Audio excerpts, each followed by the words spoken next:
మన ఈ శరీరము పాంచభౌతిక శరీరం అంటారు. మన పెద్దలు చెప్తూ ఉంటారు కదా. అంటే ఈ ప్రకృతికి మన శరీరానికి సంబంధం ఉంటుంది. కాబట్టి మనము ఎప్పుడూ ప్రకృతితోని అనుసంధానమై ఉంటాం.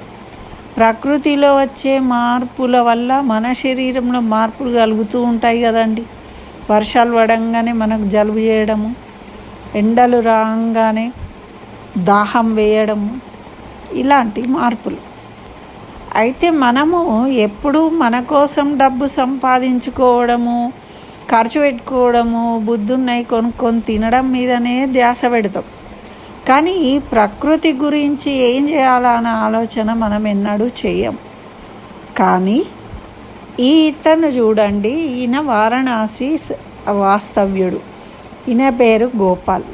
ఈయన ప్రతిరోజు ఈ విధంగా ఆ రిక్షాలో 500 లీటర్ల ట్యాంకు పట్టుకొని అందులో నిండా నీళ్లు తీసుకొని ఆ పరిసరాల్లో ఉన్న రోడ్డు పక్కన ఉన్న మొక్కలకు నీళ్ళు అందిస్తూ ఉంటాడనమాట.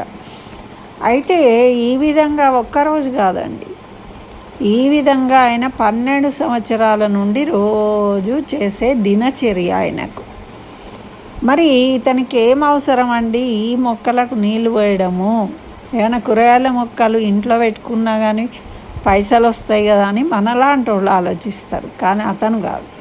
అతను ప్రకృతితోని అనుసంధానమై ఉన్నాడు. మరి అతనికి ఏం లాభం అంటే అతను మైండ్ ప్రశాంతంగా ఉంటుంది, అతను ఆనందంగా ఉంటాడు. ఆత్మ జ్ఞానం అంటే ఇదే. కాబట్టి ఇతను ప్రకృతితోని అనుసంధానమై ఉన్నాడనమాట. అయితే ఈయన ఈ విధంగా నీళ్ళు అందించి పచ్చని మొక్కల వల్ల చక్కగా ఆక్సిజన్ పొందుతున్నాము అని అక్కడ చుట్టుపక్కల ఉన్న పరిసరాల్లో ఉన్న ప్రజలందరూ కూడా ఈయనను ఆక్సిజన్ బాబా అని పిలుస్తారట. చూడండి ఎంత గొప్పగా ఉంది.